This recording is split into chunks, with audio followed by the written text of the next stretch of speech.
আসসালামু আলাইকুম, সবাই আশা করি ভালো আছেন। নতুন একটা ভিডিওতে সবাইকে স্বাগত জানাই। আজকে কথা বলবো শেখ পরিবার এবং কি যে আওয়ামী লীগ এবং শেখ পরিবার এই দুইটা নিয়ে কথা বলবো। আমরা দেখতে পাচ্ছি যে আওয়ামী লীগের লোকজন খুব লড়াই করতেছে শেখ পরিবারের জন্য, আওয়ামী লীগের জন্য। তো দল হিসেবে আওয়ামী লীগের জন্য লড়াই তারা করতেই পারে, যেহেতু তারা আওয়ামী লীগের সমর্থক। কিন্তু যারা যে শেখ পরিবারের জন্য, যে শেখ হাসিনা বা তার পরিবারের জন্য যে লড়াইটা করতেছে, সেটা আমি মনে করি একেবারেই অনর্থক। অনর্থক কেন? আপনি কোথাও দেখবেন না শেখ পরিবারের কোনো লোককে সততার উদাহরণ হিসেবে কেউ আছে বলি। যেটা শেখ মুজিবকে বলা হয় যে এই শেখ মুজিব এটা সেটা, ঠিক আছে, হ্যাঁ, শেখ মুজিব সৎ ছিল কখন? 1971 সালের আগে, অর্থাৎ মুক্তিযুদ্ধের আগে, বিশেষ করে 72 সাল পর্যন্ত আর কি। আমরা যদি ধরি 72 সাল পর্যন্ত তার একটা কি ছিল, ক্যারেক্টার ছিল, ভালো একটা ক্যারেক্টার ছিল। কিন্তু 72 সাল থেকে নিয়ে তার মৃত্যু পর্যন্ত 75 সাল পর্যন্ত এই 3টা বছর তার জীবন ছিল পুরোটাই বিতর্কিত। পুরোটা সে একটা কি বলে কন্ট্রোভার্সিয়াল মানুষ। এমনকি আপনি যত বইপত্র পড়বেন, যত তথ্য তার সম্পর্কে নেবেন, বিভিন্ন যারা তার আশেপাশে ছিল, নেতারা বা তার আপনজন যারা ছিল, কেউ কিন্তু তাকে সৎ বলতে পারেনি। ব্যক্তি জীবনে তাকে কেউ কিন্তু সৎ বলেনি। বিশেষ করে যুদ্ধ পরবর্তী সময়ে যখন সে ক্ষমতায় ছিল, রাষ্ট্রপতি ছিল, প্রধানমন্ত্রী ছিল, তখনকার সময়টার কথা বলতেছি। আগের জীবনে হয়তো সৎ ছিল, আগের জীবন নিয়ে তেমন একটা বিতর্ক নাই। বিশেষ করে 72-এর আগের জীবনটাকে নিয়ে তার তেমন একটা কি বলে বিতর্ক নাই। এটা মোটামুটি বলতে গেলে বিতর্কহীন। কিন্তু 72 থেকে 75 পর্যন্ত পুরোটাই বিতর্কিত। এরপরে আসি শেখ হাসিনার বেলায় যদি আমরা বলি, শেখ হাসিনার এখন যেই ক্ষমতা ছেড়ে যাওয়ার পর যে বাংলাদেশের অর্থনীতির যে এখন চরম অবস্থা, এটার জন্য তো শেখ হাসিনা দায়ী। তো কি পরিমাণ টাকা বাংলাদেশ থেকে লুটপাট করা হয়েছে, অন্য দেশে নিয়ে যাওয়া হয়েছে, দেশটাকে কিভাবে শোষণ করা হয়েছে, সেটা আমরা এখন দেখতে পাইতেছি। একেবারে চুষে খেয়ে ফেলা হয়েছে। এখন আর ওই যে বাঁশের ভিতরে গুণ ফোকা খেয়ে ফেললে যেরকম বোঝা যায় না, বাঁশের বাইকটা সুন্দর থাকে, ভিতরটা একদম ঠকঠকে হয়ে যায়। এখন বাংলাদেশের অবস্থা হচ্ছে ওই রকম। বাংলাদেশটাকে বাইরে থেকে সুন্দর দেখা যাইতেছে, কিন্তু ভিতরটা একেবারেই ফাঁকা। এরপরে শেখ হাসিনার বোন যদি শেখ রেহানার কথা বলি, তারও একই অবস্থা।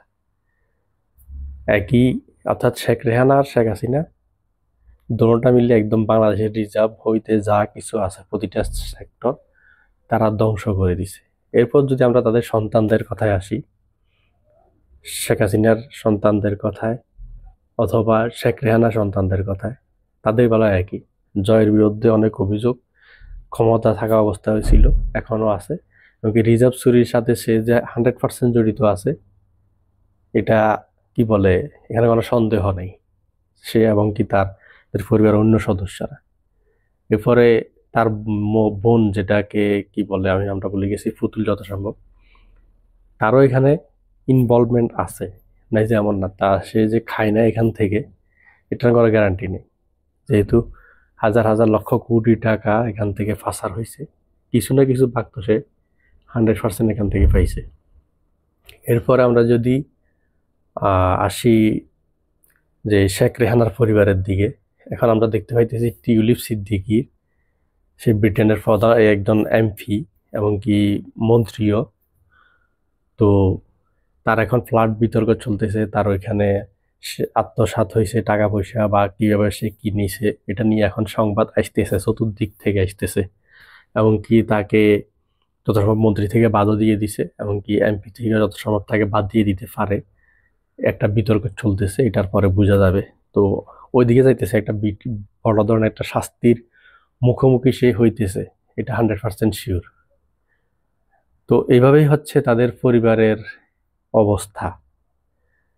আর এর বাইরেও ধরেন যারা এই তারেক সিদ্দিকী ছিল, যিনি কিনা শেখ হাসিনার উপদেষ্টা ছিল, সে হচ্ছে আবার এই এর চাচা, কি বলে, টিউলিপ সিদ্দিকী চাচা। তাদের ব্যাপারে খবর আসতেছে বিভিন্ন দিক থেকে, আপনারা আবার যদি পাইছেন। তারা মাল্টার নাগরিকত্ব নিতে চাইছিল, নিতে পারেনি। কারণ সেখানে মাল্টার কর্তৃপক্ষ সেখানে দুর্নীতির আঁচ পাইছে বিধায় তারা তাদেরকে সেটা দেয়নি। তো এভাবে বলতে গেলে সবাই, এরপরে তাপসের পরিবার আছে, এরপরে যারা আরো বিভিন্ন আছে, অনেকজনের নাম বলতে গেলে অনেকগুলো বলতে হয়, আমি বলতেছি না। তো আমরা যদি খোঁজ নিয়ে দেখি, এটা কিন্তু কেউই সৎ না। কারো পক্ষে এখনো পর্যন্ত, এদের পক্ষে শুধু নিজের দলের নেতাকর্মীরা ছাড়া অন্য যারা আছে, যারা নিরপেক্ষভাবে চলে অথবা যারা এই যাদের কথা আমরা বিশ্বাস করতে পারি, এই ধরনের মানুষ কিন্তু এখনো পর্যন্ত এদেরকে সৎ কেউ বলেনি। শেখ পরিবারের কারোর নামে সততার কোনো উদাহরণ নেই। আমরা দেখেছি জিয়াউর রহমানের বেলায় যেমন কথাবার্তা বলা হয়, জিয়াউর রহমানের বেলায়, বিএনপি কিংবা জামাতের বেলায় দুর্নীতির অভিযোগ নাই বললেই চলে। ঠিক বিশেষ করে জিয়াউর রহমান কিন্তু প্রেসিডেন্ট ছিলেন। তিনি প্রেসিডেন্ট থাকার আগে পরে সবকিছু মিলিয়ে যদি আমরা বলি, সবাই কিন্তু তার প্রশংসা করে। এবং সর্বশেষ শেখ মুজিবের যিনি খুনি ছিলেন মেজর ডালিম, সেও কিন্তু বলছে জিয়াউর রহমান ব্যক্তি জীবনে খুবই সৎ ছিলেন। এই ব্যাপারে কোনো সন্দেহ নাই, এই ব্যাপারে কোনো দ্বিমত নেই। এমনকি খালেদা জিয়াও কিন্তু ব্যক্তি জীবনে সৎ ছিলেন, এখনো আছেন। তার নামে যে দুর্নীতির মামলাগুলো করা হয়েছে সামান্য স্বরূপ, সেটা 2-3 কোটি, 1000 কোটিও না, 100 কোটিও না। তো সেটাও কি করছে শেখ হাসিনা, তা এটা প্রমাণ করতে পারে নাই বিদায়, এটা সাক্ষী জোগাড় করতে পারে না বা প্রমাণ করতে পারে না বিদায় মামলাটা অনেকভাবে ঘুরেইছে, কিন্তু কোনো কাজ হয়নি। এখন ওটা খালাস হয়ে গেছে। তো বলতে গেলে জিয়া পরিবারের বিরুদ্ধে এখনো পর্যন্ত দুর্নীতির কোনো অভিযোগ নাই। এখন এর বাইরে আছে জিয়া পরিবার বলতে আমি খালেদা জিয়া এবং কি এই শহীদ জিয়ার কথা বলতেছি, জিয়া রহমানের কথা বলতেছি। তারেক জিয়া এখন ভবিষ্যতে ক্ষমতা আসলে কি হয় না হয় আমি জানি না। আরেকজন তো মারা গেছে, আল্লাহ তাকে ব্যস্ত নসিব করুক। তার নামেও কোনো দুর্নীতির অভিযোগ নাই। এর বাইরে আরেকটা দলের নাম সবচাইতে বেশি, সেটা হচ্ছে জামাতে ইসলামী। তাদের নেতারা কিন্তু মন্ত্রী ছিল। তাদের নেতারা মন্ত্রী থাকা অবস্থায় কিন্তু তাদের বিরুদ্ধে দুর্নীতির কোনো অভিযোগ আসেনি এখনো পর্যন্ত, আমরা জানি।